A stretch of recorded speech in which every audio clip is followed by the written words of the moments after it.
Good Morning SAV, le podcast qui fait du bien à mon SAV avec Laurent Mella et Johan Fon. On sait que vous l'aviez attendu depuis très longtemps, notre nouvelle série, et la dernière fois je vous avais dit qu'on vous l'annoncerait dans cet épisode 63. On est toujours dans Good Morning SAV, et oui, je vous fais encore patienter avec Laurent. Laurent, notre expert SAV, ça va Laurent? Oui, très bien. Et j'espère que tout le monde est en forme. Ouais, parce que là, ça va donner. Moi, c'est Johan, je fais des vidéos tutos dans le domaine du SAV. Et sans transition, aujourd'hui, on va attaquer la série sur la renonciation. Et Laurent, vous savez quoi? Il veut me faire enregistrer un épisode sur sommes-nous prêts à refuser des clients? Et je lui dis, mais n'importe quoi, notre raison de vivre à nous, techniciens au SAV, c'est de servir tout le monde. C'est un peu comme la justice, on a les yeux masqués, on sert tout le monde, voilà. Si on refuse des clients, mais qu'est-ce qu'on va devenir dans tout ça? C'est contre notre religion. C'est contre notre foi. Ouais, c'est le cœur du réacteur, hein. On en a beaucoup parlé dans la première série sur la satisfaction et le fait de servir. Si on n'a pas l'envie chevillée au corps de servir les clients, à ce moment-là, on va pas au SAV. Ou pas. Parce que la question, c'est pas de servir ou de ne pas servir. La question, c'est comment on sert et qui on sert et comment on est plus juste dans ce que l'on fait. Je peux poser une question, par exemple. Est-ce que il est normal pour une entreprise de payer pour travailler avec ses clients? Je vous laisse 4 heures. Ouais, on fait une petite disserte. Moi, Est-ce je peux répondre, moi. Ouais, vas-y. Bah, dans le matériel agricole, c'est ce qu'on fait tous les jours, hein. Voilà. Et il n'y a pas que le matériel agricole. Dans à peu près tous les métiers, on va trouver des situations où l'entreprise est en train réellement de payer pour travailler avec tel ou tel client. Juste parce que ce client-là a eu, à un moment donné, accès à un commercial influent, à la direction, a crié très fort, et la direction a ramené gentiment la foudre sur le SAV en disant: qu'est-ce que vous faites?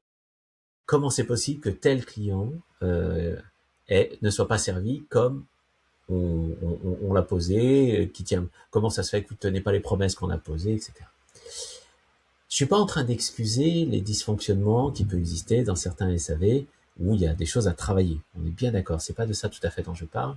C'est le fait que tous les clients ne sont pas compatibles avec l'entreprise, tous les clients ne sont pas désirables pour l'entreprise, tous les clients ne sont pas soutenables pour l'entreprise. Et si on ne comprend pas ça, on court après tout le monde à la même vitesse, en y mettant la même énergie, et on épuise le SAV. Et quand on épuise le SAV, il sert moins bien les clients. Quand il sert moins bien les clients, on vient lui mettre plus de pression. Quand on lui met plus de pression, on épuise le SAV. Vous sentez le cercle vicieux qui s'installe, qui se met en place. Donc, pour sortir de ça, il faut à un moment donné décider de renoncer, décider de refuser de traiter tous les clients de la même manière. Et pour ça, il y a un chemin extrêmement simple, c'est d'avoir une stratégie. C'est de poser clairement une stratégie servicielle. Combien d'entreprises, chez les auditeurs qui nous écoutent, ont une stratégie servicielle claire, définie et partagée avec l'ensemble des équipes SAV, commerce, administratif, finance, production, que tout le monde ait compris quelle est la stratégie service de l'entreprise. Vous pouvez nous mettre ça en commentaire, je serais très très curieux de voir quel est notre. Je sais qu'il y en a déjà pas mal, que certaines sont en chemin et que d'autres, pour l'instant, le sujet s'est pas posé clairement. Donc, commencez peut-être par là pour tous ceux pour qui ce n'est pas clair. Okay, et je conseille aussi à beaucoup de directions d'aller vérifier quelle est la lecture des équipes, qu'est-ce qu'elles ont compris de la stratégie de l'entreprise de manière globale, et encore plus précisément de la stratégie servicielle. Il y aura des surprises, hein. Il y aura Ah beaucoup de ouais. surprises. Parce que quand le cadre est pas clair, comment vous voulez que les équipes, qui sont quand même en autonomie, qui doivent prendre des décisions tous les jours, prennent les bonnes décisions? Elles les prennent par rapport à quoi? Par rapport à leurs valeurs personnelles? Elles les prennent par ce qu'on a toujours fait depuis 10 ans, parce qu'on a toujours fait comme ça? Elles les prennent par rapport à ce qui a été défini dans un contrat? Où est le curseur? Où est-ce qu'on pose le curseur de l'arbitrage? C'est vachement intéressant. Moi, j'ai fait 7 ans de terrain. La stratégie à moi, parce qu'il y en avait pas, c'était que de toute façon, on faisait du service à la vie, à la mort. Et des fois, on revenait avec des décisions, ça se passait mal pour nous. Des fois, on revenait avec des décisions et les gens disaient oh, c'est bien, c'est bien. Il y avait vraiment, et pour le coup, ça me parle ce que tu dis, parce il y avait rien, quoi. T'y allais un peu comme tu voulais. Et, et laisser de l'autonomie aux équipes, c'est très bien, hein, le sujet n'est pas là. Sauf que pour que l'autonomie fonctionne, elle doit être dans un cadre clair. Si les limites sont pas posées, si le fil rouge, le fil directeur est pas posé, euh, ça va être à la fin un petit peu n'importe quoi. Donc, et en plus, ça amène des décisions qui ne sont pas équitables, qui ne sont pas justes. Et on commence à rentrer dans des discussions de oui, mais c'était la bonne façon de faire, non, c'était pas la bonne façon de faire. Et là, ça peut créer beaucoup de tensions. Et le rôle quand même de l'équipe managériale qui gère l'activité de service et de la direction de manière générale, c'est quand même de s'assurer que les décisions soient toujours équitables. J'ai discuté il y a pas longtemps avec quelqu'un qui est dans le SAV à un gros niveau, hein, j'en ai rarement vu. J'étais impressionné d'ailleurs, je lui ai dit mais tu sais, nous on a un podcast, il faudrait que tu viennes dedans pour nous expliquer un peu. Et justement, ça va me permettre de te donner un exemple sur lequel tu vas pouvoir rebondir pour expliquer pourquoi il faut refuser des clients. Et cette personne-là, elle disait, bah nous, on est monté très fort en SAV, on a des contrats de maintenance, des contrats de service et tout, mais maintenant on a une minorité de clients qui est extrêmement véhément contre ces pratiques. Ils comprennent pas pourquoi faut payer un espèce d'abonnement, un contrat, un truc comme ça, sur 3, 5 ans, pourquoi on les oblige à entretenir leur matériel à des intervalles réguliers. Et en fait, en gros, la personne disait que maintenant, ils passent beaucoup plus de temps à gérer euh, des embrouilles comme ça, alors qu'ils n'ont pas encore travaillé. Ils ont juste des gens qui sont pas contents de ce qu'ils ont mis en place. Et c'est une minorité de clients qui leur prend énormément de temps. Et alors, est-ce que c'est ça, finalement, quand tu arrives à un niveau où tu as défini ta stratégie, c'est pour ça que tu dois refuser des clients? Parce que finalement, ceux-là, ils comprendront jamais ce que tu fais et t'as pas besoin de les convaincre, en fait. C'est ça, refuser des clients? Alors, il y a beaucoup de choses là-dedans. La première, déjà, c'est que le SAV n'est pas là pour se justifier et on fera un épisode un peu particulier là-dessus. La deuxième, c'est que ce que j'entends derrière, c'est la question de la segmentation. Et c'est un élément qui découle de la stratégie servicielle. C'est-à-dire qu'à partir du moment où on sait quel type de service on veut rendre, sous quelle forme, dans quel objectif clair, précis, mesurable, euh, une fois que ça s'est posé, on peut déterminer sur quel segment on veut se concentrer. Quelle est la typologie de clients, la typologie d'usage en fait, parce que c'est pas les clients eux-mêmes qu'on va juger, ou juger, c'est surtout les usages des équipements, des produits que l'on vend. Donc sur quelle famille d'usages on veut se concentrer, parce que ça va induire une certaine famille de services, donc ce qui seront l'objet des différents contrats dont tu parles. Ce sera le contenu, c'est des services. Donc c'est quel segment, c'est quoi nos cibles, où est-ce qu'on met l'énergie. Si ça c'est pas clair, je peux avoir des segments très consommateurs de temps, d'autres moins, des clients qui savent utiliser tout seuls, qui se débrouillent, qui font leur maintenance, des clients qui sont très gourmands en appel, ont besoin d'assistance, ont besoin d'aide à l'utilisation parce que leurs opérateurs changent très souvent, parce que ils ont des cas de figure où il faut sans arrêt reconfigurer, reparamétrer. Enfin, il y a mille raisons selon les technos, selon les secteurs, qui vont faire qu'ils vont avoir besoin de beaucoup d'assistance. Il y a tout un tas d'entre-deux qui ont un peu plus besoin, soit d'utilisation, soit un peu plus de besoin de soutien technique, soit un peu plus de besoin de soutien applicatif, selon là aussi les métiers. Donc, est-ce que ça c'est clair? Est-ce que c'est défini? Est-ce que je sais où je veux mettre l'énergie? Si ça c'est pas défini, c'est quand même la deuxième étape après avoir défini une stratégie par laquelle il faut passer. Et dans l'exemple que tu décris, ok, on a fait ce travail-là, on a des super contrats en place, on en a fait la promotion, ça marche bien, on a plein de clients qui nous ont acheté, mais une partie d'entre eux surexploitent, nous surconsomment du temps autour de ça, et en même temps on a un contrat avec eux, donc on doit les servir, on s'est engagé. Là, il y a deux questions. La première, c'est est-ce qu'on a vendu le bon contrat? Est-ce que le contenu du contrat correspond réellement aux besoins de ces clients-là? Est-ce que ça a été suffisamment défini? Et moi, là, je le réinterrogerai dans l'exemple que tu me donnes. Et la deuxième chose que je réinterrogerai, c'est comment on démontre la valeur des étapes de ce que l'on fait. Et c'est pas parce qu'on a signé un contrat qu'il faut arrêter de démontrer que ça a de la valeur pour le client. Parce que si on arrête de lui démontrer que ça a de la valeur, au bout d'un moment, il a le sentiment qu'il paye pour rien, parce qu'il se passe moins de choses. puisqu'on fait bien les choses, du coup, on intervient moins. Donc, où est la valeur? Ok, je paye, je vous vois pas, j'ai pas de panne. Ben oui, mais en fait, c'est justement pour ça que vous payez. Mais ça a besoin d'être valorisé. Donc, ça demande d'avoir là aussi un certain nombre d'actions en place pour que ça marche. Attends, et là, tu mets le doigt sur un truc qui va peut-être être hors sujet de l'épisode, mais tu dis de démontrer la valeur. Tu as des contrats de maintenance, tu entretiens ton matériel tous les 6 mois, j'en sais rien. Toi, concessionnaire, constructeur, distributeur, peu importe, tu sais très bien que c'est la clé pour pas avoir d'embrouille. Le client lui dit, non mais attends, le mec, tous les 6 mois, il vient, il fait une vidange, rien d'extraordinaire, il me prend 1500 euros. Euh, la valeur immédiate, elle est complètement passée inaperçue. Et si ça tombe en panne en plus dans 3 mois, il va savoir te le dire. Mais si ça tombe en panne dans 3 ans, il va aussi savoir te le dire. Comment tu peux prouver la valeur d'un contrat de maintenance? Et ça revient souvent, cette question-là. Elle revient très souvent. Alors, je vais essayer de donner deux, trois éléments. Parce que c'est quand même lié à la notion de renoncement, je vais faire venir. Le sujet qu'il y a derrière, c'est toujours pareil, c'est comment je démontre que ça a de la valeur. Quand je fais des préventifs, quand j'interviens, je vais faire une vidéo, je vais faire tout un ensemble d'entretiens qui vont faire en sorte que la machine va fonctionner mieux et aura beaucoup moins de risques de panne.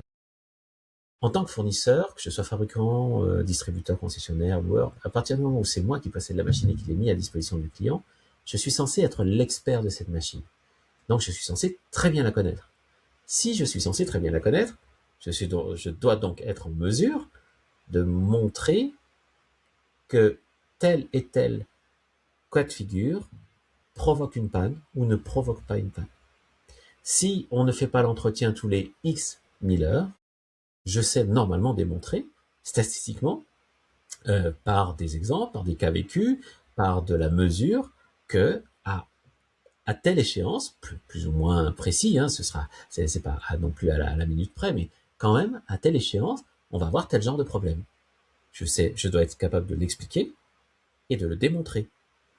Si je suis capable de faire ça, je suis capable du coup de démontrer que si on fait l'entretien, ça ne se produira pas. Ces pannes-là ne se produiront pas, ces arrêts ne se produiront pas. Première chose. Deuxième chose, si je sais quel type d'arrêts vont se produire, je suis capable de les chiffrer. Et dire, voilà, chez vous, un arrêt, ça coûte quoi? Un arrêt d'une heure, un arrêt d'une demi-journée, un arrêt d'une journée. Ça vous coûte quoi en perte d'exploitation? Selon les métiers, là aussi, si on est l'agroalimentaire, dans l'agricole, dans le traitement du déchet ou traitement de l'eau ou dans une industrie d'emballage, par exemple, le coût horaire d'arrêt et de perte de production n'est pas le même. Ça, il suffit de discuter avec le client pour le savoir. Okay, donc je sais combien de temps il faut réparer, je sais combien de temps une panne peut durer, donc je sais évaluer à peu près la perte pour un client d'une panne. Et ensuite, je prends ce montant-là que je compare au coût d'entretien. En général, on a un écart tellement grand que la question de continuer à faire de l'entretien ne se pose plus. Donc, c'est un peu simpliste ce que je présente, mais c'est l'esprit. Après, ça s'ajuste métier par métier. Mais c'est ça le chemin. Et c'est ça valoriser. C'est un des chemins pour le faire. Et le lien avec l'épisode, tu peux dire que Et si donc, les gens que tu as en face de toi qui sont pas capables de comprendre ça, il y a un moment, faut pas essayer de les convaincre. alors, alors attention. Je défends depuis toujours que nous ne sommes pas là pour juger les clients. Okay, à aucun moment, nous n'avons à juger les clients. En revanche, nous avons des choix à faire. Un client n'est ni bon ni mauvais, c'est ni bien ni pas bien. C'est juste, est-ce que ça correspond à la stratégie qu'on s'est fixée? Si ça correspond à la stratégie qu'on s'est fixée, si ce client-là est dans notre cible, correspond à la segmentation, à nos segmentations cibles, qu'il est dans l'esprit de la stratégie qu'on s'est fixée, et que nous avons la capacité interne à le servir à la hauteur de ce qui a été défini, on continue en fait et on va faire ce qu'il faut. S'il comprend pas, c'est qu'on s'explique mal, c'est qu'on n'a pas trouvé le bon vecteur, le bon chemin, c'est qu'on n'a peut-être pas compris tous ces enjeux, qu'il y a des enjeux qui sont pas très bien exprimés, donc il faut creuser un peu plus et l'aider à, j'allais dire à accoucher, c'est une façon de le dire, euh, plus précisément. Et comme on est l'expert de nos équipements, du coup, on doit savoir l'aider à bien définir ce dont il a besoin dans son contexte. Si ça, c'est très clair, on fait ce chemin-là. Si le client ne sait pas le faire, c'est pas que c'est un mauvais client, C'est juste qu'il a besoin de plus d'accompagnement. Okay, et s'il a besoin de plus d'accompagnement, ça veut dire aussi que je dois l'anticiper dans la construction des contrats que je fais par rapport à ce segment-là, à cette famille-là d'usage, à cette typologie-là de client qui a besoin d'explications. Plutôt que de dire, bah non, il comprend pas, je le vire. Non, c'est pas la bonne approche. Ça, c'est pas renoncer, ça. Ça, c'est détruire son marché. Donc, c'est pas le bon. Okay. Dans la renonciation, il y a quand même une notion de nuance, okay, et de critères à poser pour renoncer correctement. En revanche, quand on décide de renoncer, on renonce. On le fait vraiment. T'as vraiment un cas où tu renonces à avoir des clients, enfin à servir des clients? Parce que moi, ce que j'entends, c'est que si tu segmentes et que tu as une stratégie, tu peux toujours servir tout le monde, sauf qu'il y en a qui vont passer en priorité et il y en a, ça va être le bas de la pyramide et qui seront servis en dernier avec ce qui reste, entre guillemets, le temps qui nous reste, moins de contrats, moins de qualité, ce genre de choses. Renoncer, ça ne veut pas forcément dire ne pas servir. Ça veut dire ne pas servir dans les mêmes conditions. Okay, c'est de ne pas mettre tout le monde au même niveau, avec le même niveau d'énergie, d'engagement, de timing aussi, de moment où on répond. Je vais partir d'un exemple. Quand on accepte tous les clients, on va avoir des clients qui comprennent très bien, avec qui on est en phase, la relation se passe bien. On va avoir des clients un peu plus tendus, qui ont des contraintes fortes. Et quand les clients sont tendus, expriment de la colère, expriment de la tension, de l'agacement, de la frustration, c'est qu'il se passe quelque chose dans leur monde. Donc, il faut le comprendre déjà. Il faut chercher à comprendre ce qui se passe derrière. Mais quand on vit ça, si on cherche pas à le comprendre, si on se contente juste de servir en disant, ben voilà, bon, il a crié très fort, on y va, il va se passer quoi derrière? Il va se passer beaucoup de désorganisation. C'est-à-dire que forcément, si on va servir quelqu'un, c'est qu'on ne sert pas quelqu'un d'autre dans le même temps. On a fait des choix. Si ces choix sont pas éclairés, et qu'on sert tout le monde de la même manière, à la même vitesse, au même prix, du coup, on court dans tous les sens. Le SAV, hein, il court, c'est le SAV pompier. Il court dans tous les sens. Des fois, ça génère de la valeur, des fois, ça n'en génère pas. Des fois, ça génère du chiffre d'affaires, des fois, ça n'en génère pas. Mais on court toujours, et on sert tout le monde de la même manière. Il est évident que si on fait ça, on crée énormément de désorganisation. Cette désorganisation, elle a un impact. Elle a au moins deux impacts. Le premier, c'est qu'elle a un impact sur les collaborateurs, donc qui s'épuisent, qui se fatiguent, qui se démotivent, parce que ils ont l'impression de toujours en faire plus et d'avoir peu de reconnaissance, soit des clients, soit en interne. Donc ça, c'est une des premières conséquences importantes. Et puis la deuxième, c'est que vu qu'on est désorganisé, on a plus de clients qui nous appellent parce qu'ils sont pas contents, puisqu'on fait pas bien. Donc, plus qu'on a plus de clients qui nous appellent parce qu'on fait pas bien, on a donc plus de pression de la direction qui sur le service parce qu'on fait pas bien. Donc, puisqu'on a plus de pression, on accélère. On fait encore plus vite. Et donc, si on fait encore plus vite, pour essayer de faire mieux, hein, il y a une volonté, il y a une bonne intention derrière. Ouais. Du coup, on se retrouve à continuer à s'enfermer dans cette espèce de cercle vicieux de SAV pompiers qui épuise les gens et qui va faire qu'à un moment donné, assez rapidement, on va perdre nos équipes. Donc, si on perd nos équipes de techniciens parce qu'on est désorganisé, parce qu'on a trop de pression, du coup, il faut recruter. Sauf que le temps que les nouveaux techniciens montent en compétences, il est long. Donc, pendant tout ce temps-là, on n'est pas efficient. Donc, on sert moins bien. Donc, comme on sert moins bien, on a encore plus de clients qui se plaignent. Donc, encore plus de pression de la direction. Et le cercle ne s'arrête jamais. C'est une espèce d'enfer. Et je connais des SAV où les gens vivent ça. Ah oui. Faut peut-être que ça s'arrête. Et pour que ça s'arrête, une des pistes, parmi tout ce que l'on a échangé dans notre podcast, une autre piste complémentaire, c'est d'accepter de renoncer à servir certains clients de la même manière que les autres. Parce qu'on va arrêter là, hein. Tu m'as mis KO, moi, là. Je t'ai mis KO sur ce coup-là.